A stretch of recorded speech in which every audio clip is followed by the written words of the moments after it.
Bueno, mis queridos estudiantes, el día de hoy quiero darles la bienvenida a su clase de religión. Vamos entonces a estar durante todo este periodo analizando lo que es la Biblia. ¿Listo? Todas las religiones tienen un libro sagrado.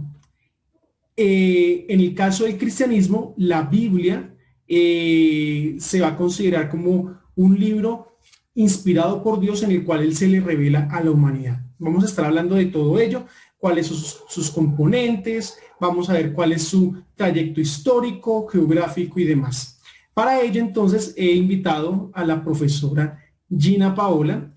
Ella es licenciada en teología y me parece que es pertinente su participación en estas clases para poder desarrollar un tema tan profundo y tan importante como lo es el tema de la Biblia. Gina, bienvenida entonces, profe Gina, a esta clase. Profe André, ¿cómo estás? Un saludo para todos ustedes, chicos, y espero que podamos tener un divertido encuentro acerca de el desarrollo de la historia de la Biblia. Listo, muchas gracias. Entonces, como lo veníamos diciendo, todas las religiones tienen un núcleo en común y ese núcleo en común viene a ser sus escrituras sagradas. ¿Listo? Recordemos que en la humanidad o en el desarrollo histórico del ser humano, lo importante que ha hecho el ser humano se ha plasmado a través de la oralidad o a través de la escritura.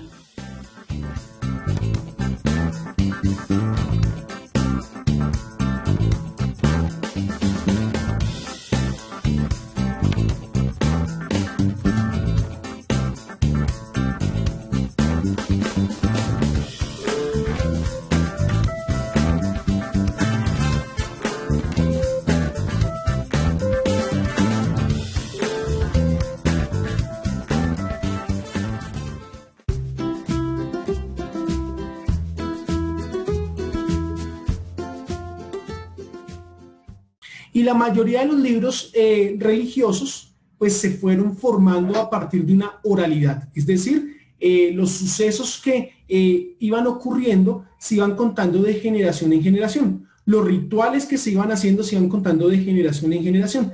Y así fue como vino a aparecer lo que son los libros sagrados de la religión judía, como es la Torá, los demás libros sagrados que pertenecen a este conjunto de creencias religiosas. Es así como aparece también en los Rig Vedas del hinduismo, y es así como aparece el Corán también dentro del Islam. Pero también no podemos dejar a un lado una cultura que ha permeado nuestra vivencia, y esa cultura es el cristianismo. Entonces el cristianismo parte de esos escritos judíos y viene a desarrollar históricamente todo el tramo de sus doctrinas, de sus dogmas de fe, de sus creencias y rituales en lo que se denomina como la Sagrada Biblia o la Palabra de Dios. ¿Listo? Entonces no sé si tú quieras decir algo. Bueno, digamos, yo comenzaría por decir que debemos remitirnos, digamos, a las religiones del libro, ¿cierto? Que nosotros sabemos en este caso que son tres, que es el judaísmo, el cristianismo y el islamismo, ¿cierto? Recordemos que estas tres religiones beben del mismo, digamos, de la misma fuente que es Abraham como padre y también son conocidas como las religiones abrahámicas. En este orden de ideas, nosotros debemos saber que el cristianismo nace y bebe, por tanto, del judaísmo. ¿Sí? En el desarrollo de este curso nosotros vamos a darnos cuenta, digamos que el cristianismo no nace de la nada, sino que bebe, como bien lo decía el profe Andrei, de una tradición inicialmente oral y que posteriormente sería una tradición escrita, ¿cierto? Pero yo pienso que sería pertinente que empecemos a hablar acerca de, bueno, ¿qué es la Biblia, no? Listo, me parece muy bien. Entonces, para ello hemos creado unas diapositivas en las cuales vamos a explicar punto a punto qué es la Biblia. ¿Listo? Uh-huh. Entonces, vamos a... Bueno, aquí aparece entonces, podemos ver, no sé si tú lo estés viendo. Sí. Ok, listo. Aparece entonces algo que dice la Biblia como manual de vida.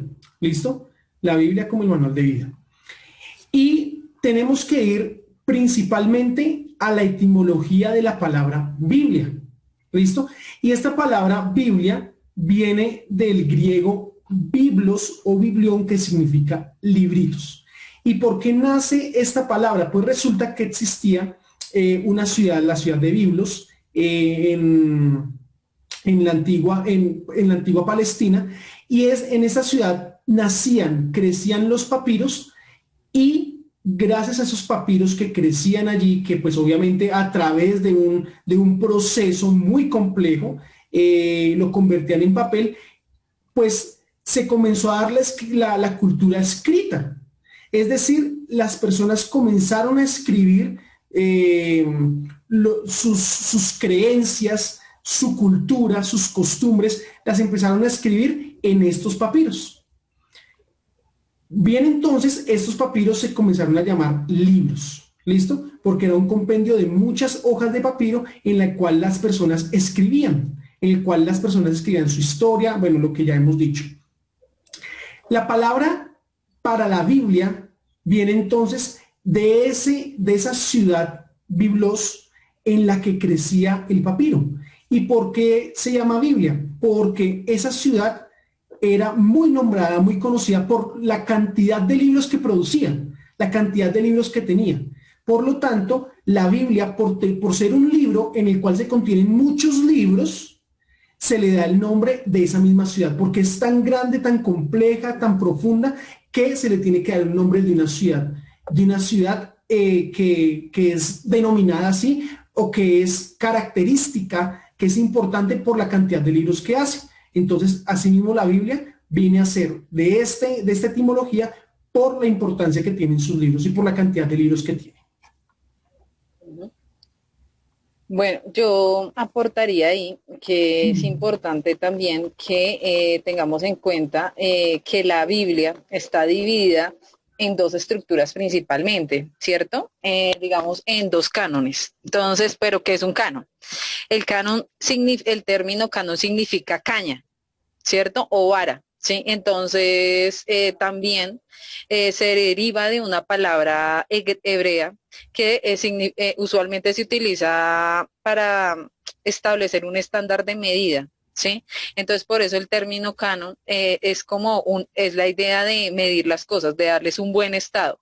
Y eso es lo que nos permite a nosotros llevar a lo que actualmente hoy es la división del texto bíblico también. Muy bien. Sí, el canon viene a ser entonces como la regla de oro. ¿Qué valor le puedo yo dar a un libro? ¿Cierto? ¿Qué valor se le puede dar a un libro dependiendo del contenido que tiene ese libro? Y pues obviamente la Biblia viene a ser, como le vamos a hablar más adelante, escrita en diferentes periodos, pero todos los periodos, todos los hechos y las referencias a las cuales son mencionadas en la Biblia tienen un peso histórico, un peso científico. Por eso podemos decir que la Biblia es una regla de oro, es un canon. Se puede dar ese estatus de importancia a la Biblia, pues porque tiene un contenido muy, muy alto de historia, de geografía, de humanidad también, y lo más importante, la manera en la que Dios se ha revelado al ser humano. Por eso aquí en la segunda parte dice que la Biblia es la palabra de Dios plasmada en un papel y tiene el poder de transformar vidas. Esto es importante.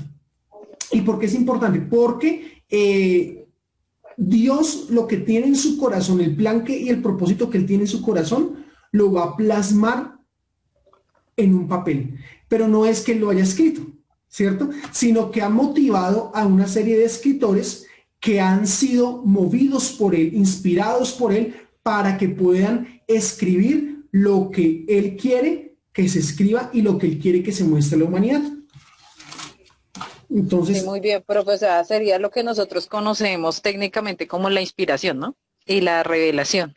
muy bien. Entonces, el texto bíblico, más que cualquier otra cosa, es palabra de Dios, ¿no?